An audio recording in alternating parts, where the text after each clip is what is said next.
जी, next है हमारे पास paired sign test. Paired sign test भी जस्ट बिल्कुल साइन टेस्ट की तरह है, लेकिन ना पेयर्ड साइन टेस्ट में हमें मीडियन गिवन नहीं होता। हम ये देख रहे होते हैं कि जो हमारे पास दो वैल्यूज़ गिवन होती हैं, बिफ़ोर आफ्टर वाली कंडीशन होती है, और बिफ़ोर आफ्टर वाली कंडीशन को हम देख रहे होते हैं कि उन दोनों का डिफरेंस का जो मीन है वो ज़ीरो है या वो बराबर है या उसकी प्रोबेबिलिटी बराबर है या नहीं है। ठीक है, फॉर एग्ज़ाम्पल मेरे पास, लेकिन इसमें क्वेश्चन में एक बात का ध्यान रखना होता है कि हमसे क्वेश्चन किस तरह से पूछा जा रहा है। फॉर एग्ज़ाम्पल यहाँ पे अगर मैं देखूँ तो यहाँ पे इनको शायद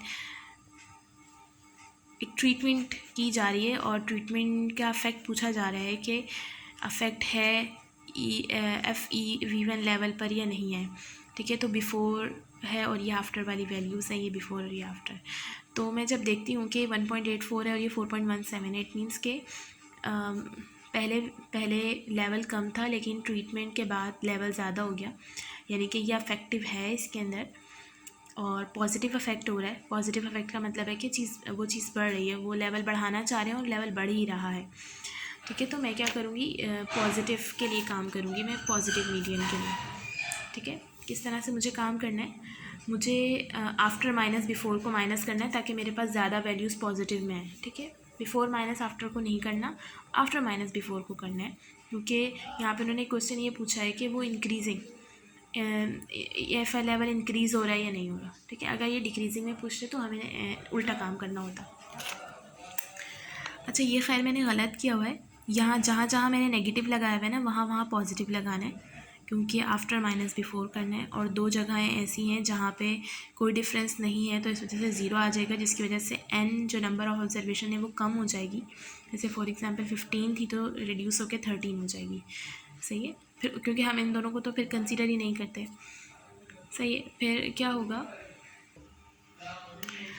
क्योंकि हमारे पास हाइपोथेसिस में पुट करने के लिए कोई वैल्यू नहीं है, तो हम ये कहते हैं कि दोनों का जो डिफरेंस आएगा उसका जो मीडियन है वो हमारे पास ज़ीरो है, और दूसरा हम वो पुट करेंगे जो हमने अपने माइंड में सेट किया हुआ है कि पॉजिटिव आ रहा है या नेगेटिव आ रहा है। तो हमें पता है कि अफेक्ट पॉजिटिव है, तो हम कहेंगे कि mean of the difference is positive, और यही हम चाह रहे हैं कि ज़्यादा वैल्यूज़ पॉजिटिव में है।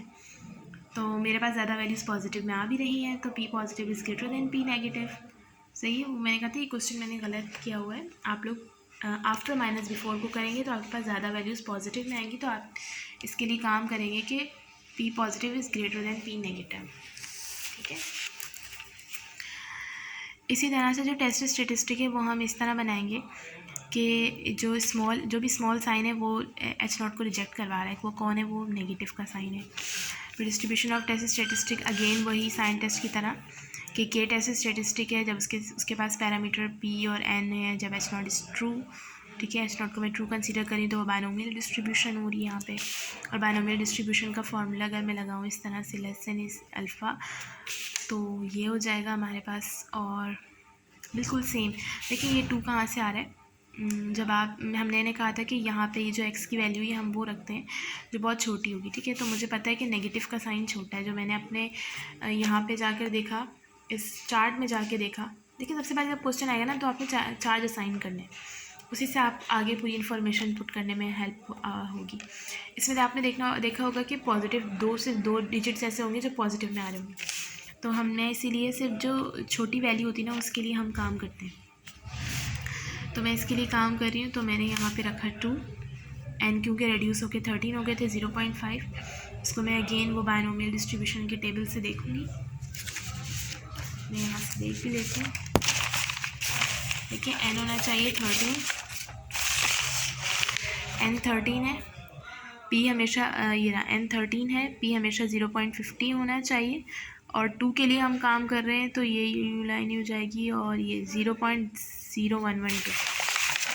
ठीक है, तो 0.0112। अब स्टेटिस्टिकल डिसीजन क्या है कि ये चीज़ अल्फ़ा से कम होगी तो रिजेक्ट होगा H0, तो 0.012 इज़ लेस देन 0.05 है, तो हम H0 को रिजेक्ट कर लेंगे। और हम कंक्लूशन में ये लिखेंगे कि क्योंकि H0 रिजेक्ट हो रहा है तो इसका मतलब है कि ये है कि डिफरेंस जो है वो ज़ीरो नहीं है। डिफरेंस ज़ीरो नहीं है, इसका मतलब ये है कि या तो बढ़ रहा है या कम हो रहा है, तो हमने जो अल्टरनेटिव लगाया था वो पॉजिटिव के लिए लगाया था कि बढ़ रहा है, तो हम ये कहेंगे कि हाँ H0 रिजेक्ट हो गया, इट मीन्स के जो मीन डिफरेंस है वो पॉजिटिव है, यानी कि ट्रीटमेंट जो है वो अफेक्टिव है इन इंक्रीजिंग FeV1 लेवल।